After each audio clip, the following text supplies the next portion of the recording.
few are doing something they love and they're passionate about and that it's important. So I consider myself to be in that camp.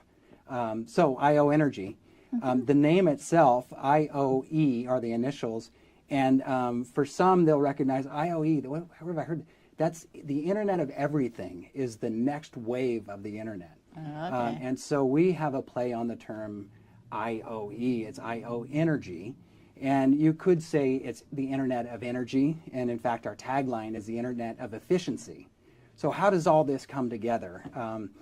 The first wave of the Internet, we feel, was really about the information age. It's the connection of delivering data from this mass World Wide Web and giving people information. The next wave, which we consider to be even larger, is the Internet of Everything, the Internet of Things, where not necessarily bringing data to me as an individual through my phone or my computer, but now things are talking to one another and handling things that I maybe don't feel like handling. So IoEnergy is a company that brings the Internet of Things to commercial and industrial buildings. And we pay for all these smart building attributes on the backs of making the building more efficient. So it's an efficiency business. At our core, we're a C10 electrical contractor. We go in and we do a process that we call retrofit. And retrofit would be to remove antiquated systems like heating and ventilation systems or lighting systems. We take out that old stuff that's really inefficient. We put in new stuff, LED lights, web-enabled thermostats, sensors. And as we're retrofitting the building, all these new goodies, you end up with a very efficient building that costs less to operate. So in a sense, it's free to do the upgrade. But then we also make it a smart building. We give this connection, this Internet of Things, Internet of Everything attributes that's really valuable to America at this point. And so we're hoping to lead that charge. Wow. Okay. That's a lot. It is a lot, but it makes sense. I mean, because even as an individual consumer, aside from the business aspect of it, I mean, you see things on TV, you see things on the internet, and you're going, wow, that really makes it a lot easier. Absolutely. Some of it a little bit much for me. There was some kind of a thing that I saw on TV, and I had to laugh because it was, you're out shopping and now you can have this app or some kind of a program, and it looks inside your refrigerator to tell you if you need certain. And then it brings you the data. Yeah, and it's just that's an early implementation of the Internet of Everything, where your fridge knows. You don't have to go and tell it that you're low on milk or eggs. And then it delivers that data just in time because your phone is aware that you've just walked nearby a Safeway. And oh, you might want to stop in and get some. So that's an early, we're not doing that per se. No, but I mean, just to kind of wrap my head around all of this, I mean, it's a different age. It's I'd a love to different give time. you an example of kind of how we have applied the Internet of Everything. Please. So think of a building like a high-rise. You have, maybe you work for a large finance company or a bank, and you have your headquarters in San Francisco, 40 floors. And you know just intuitively that this building is never more than 40% occupied. It's a busy center, it's a big hub, but people are at meetings, they're traveling, never more than 40. So these building operators today do recognize that the San Francisco real estate is very expensive, and if they could consolidate their operation and maybe not operate on 40 floors, but what about 36 floors? It should be easy to do that. It should be no problem. Right. But it's actually very hard to gather the data. I mean, asking people, they'll tell you, no, I need my office. Sure. So here's where IoEnergy comes in. We will do a massive upgrade to that building, taking out the old fluorescent lighting, putting in new LED lights, and all those lights now have little sensors that tell when the light should be on or off based upon occupancy. Okay. Yep. So if I'm at my desk, I want light, and if I'm away from my desk, it would just waste energy. Now there's a sensor there that says, Danny's not here right now, and we'll dim the lights or even turn.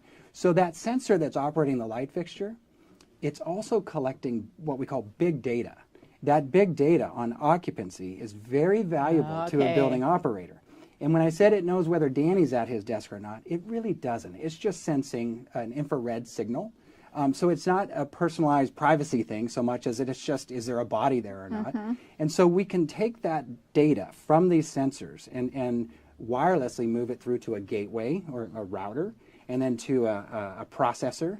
And then with some really simple algorithms and interface, we can really know what's happening in that building 24 hours a day with respect to occupancy.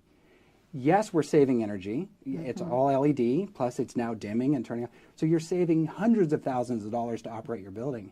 But more importantly, you now know which floors are the least used. And if you can consolidate 40 floors down to 36 floors, and then lease those other 4 for millions of dollars each, now this energy efficiency is just, it pales in comparison to the money you've saved. So that's a great example of this big data, the Internet of Efficiency. So we spent a lot of time there on the technical side. Our biggest clients are real estate investment trusts who own vast portfolios of buildings, and they want to get them all connected so I can just log in and find out, what's the temperature there, what's the occupancy, are we wasting energy? So that's where we operate. A national firm, headquartered right in Carmel Valley, and we do that for only one reason. It's because we can. I grew up here. I love it here. My co-founder is my older brother. We went through all the Carmel Unified Schools and couldn't wait to leave this peninsula as a young person, and quickly realized we need to get back. This is a great place to raise a family. So we're headquartered here. We have an operation in New Jersey for our operations center, and another in Chicago for our engineering center. And it's just a great time to be in this field. It's really exciting. I just find it fascinating, and it just, as you explain it, I think the data collection is a critical piece.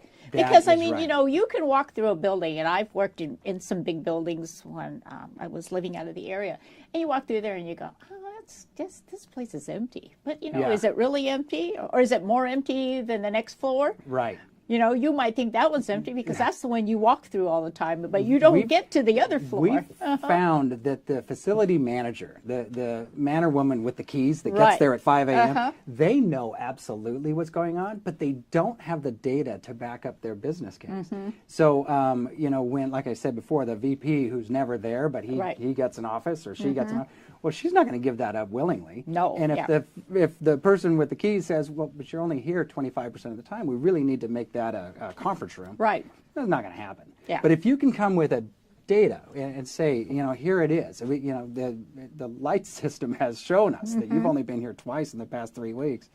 That's a different story. It's a different story. Yeah, well, really because especially nowadays where, a lot of businesses telecommute. Yeah. Absolutely. That's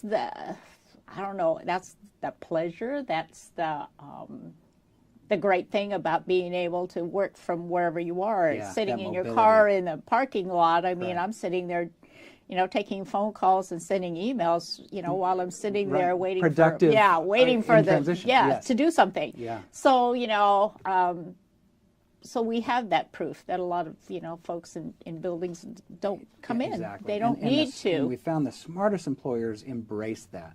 If you make it easy for folks to be productive and you support the way that they want to work, they will give you better output. Oh, and absolutely. And value their employment so much more. So absolutely. And I think that American business, Western business has embraced that. And so now we have these monolithic brick and mortar facilities that in many ways are underutilized, and so that it's one example of what we're doing with the data. Right. But in that business case, there's a huge need for it. If we can repurpose a building, a Social Security office that now doesn't need all their space, and maybe what about an attorney's office right next door that serves those who are need help with their Social Security. Nice. Yeah. So we see that trend, and we're helping to support that. Oh, and that makes sense. That makes total sense. Yeah. Well, you see it all the time too. It's people, when you call in and make an appointment, it's like, you can do this online. I mean, the recording tells you that. So, so, you know, moving people around buildings and such, and being more efficient all the way around, you know, with energy and with, you know, people. Right. And we found that you reminded me of maybe a catchphrase that we didn't invent, we really embrace. There's a triple bottom line from investing in these types of projects. The triple bottom line, the bottom line everyone knows is profit. So, well, there are three bottom lines now. It's not only profit, but it's people satisfaction. You know, we talked about job satisfaction and then the planet, right? And that's where I guess I'm the greatest satisfaction. If we can reduce energy use intensity, which we are, then that means it's one more power plant that doesn't need to be built. And then pretty soon it will not just be the one that doesn't, maybe it's one we can take offline. And then as technology is embraced and big investments are made, then solar and batteries, and we keep taking these big energy consuming power plants offline and getting free energy from the sun and storing it all day and then de-energizing during the evening. So this trend is happening, and it's fantastic and it's fun to watch. That people, profit, planet, that planet aspect, we have to take a leadership position. And who better than the entrepreneurs? I mean, we are a capitalistic society, and if there's a way to do it and embrace not just the profit motive, but the people and the planet as well, then that's where the great satisfaction comes Talk from. about a win-win-win there. Yes, yes. That's so. We're very proud of what we're doing. Oh, I think it's wonderful. I think it's I think it's great. So how long have you been in the business? For me, 8 years. 8 years. I began with an energy efficiency company that my brother helped take from just a small operation all the way to NASDAQ. And so he has been in the energy efficiency space since really the very first fluorescents were being converted to more 25 years. Wow. And so I worked with him for a short time, beginning about 8 years ago. Then I went to the Silicon Valley and worked with a technology startup in the clean tech phase that makes these sensors that I've talked about that gather data and control lights. And then at some point he and I said, it's time. You know, with my acumen around the technology and in business development, his incredible expertise with nationwide contracting and project management, personnel management, let's do this. And so it was June 2015 when we incorporated, and we both worked out of our homes, and we have very patient spouses and families, and but the intensity of that is something I'll never trade. And so now we've leased space, and as I mentioned, we've got operations around the country, and it's very, very fulfilling and exciting to be a leader in this space. Oh wow, I know. And here you are. And here we are. So I know with our Chamber of Commerce, I know that you're very active with our economic vitality, economic vitality committee. But tell me about other things that community. Well, so as I mentioned, a lot of our business development, we follow these large enterprises that have multiple, and that doesn't describe a lot of the tourism and agricultural base economy of Monterey Peninsula, but it doesn't exclude it either. So we have really enjoyed working with the Chamber for the opportunity to get into the large agri-commerce, agribusiness operations, and those introductions are really helpful. The Chamber gives us legitimacy and top-of-mind awareness for those who do business in Monterey. But even more importantly, for me personally, the Chamber has given me a voice as a stakeholder in the community. Grew up here, raised my family here. I care deeply about it. I'm not someone who probably would ever want to run for office. I just that's not Danny. But I want a voice, and so to have access to public elected officials, to those staff members who are in influential positions, and really share my sense for how we're doing and how we can do better. The Economic Vitality Committee has given me that forum. And then I also get to rub shoulders with some great folks. I mean, the friendships that you make as a Chamber member are invaluable. And the network, it is the networking. Absolutely. It's just, So not necessarily for our case just to raise business, and it does work well for that, but there's that side business of just feeling part of the fabric and making a difference. And feeling part of the community. Yeah. I mean, I know a lot of the, the clientele that you probably have, and you have offices in other parts of the country. So, you're all over the place. But, still having that sense of community. Absolutely. Being born in, I was born and raised here, and that's what I do. I mean, I want to support things that are going on in the community. I want to stay involved. Right. And that's what we do. A dear friend of mine once said, as we get to a station in life where you can give back, how do I decide what to give to? I mean, my time, my energy.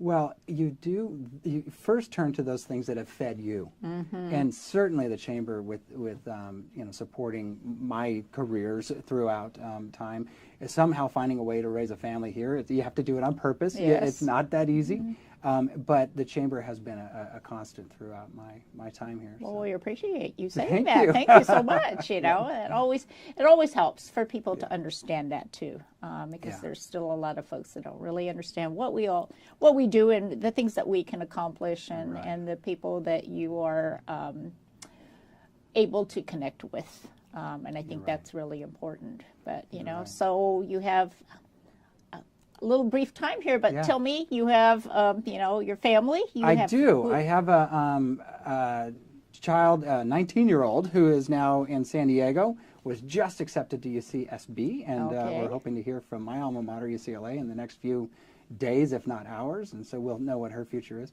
My son Nick is at Carmel High School and is a junior, and just having a great academic and social experience there. Carmel High School is my alma mater. That's what I was so saying. there's this great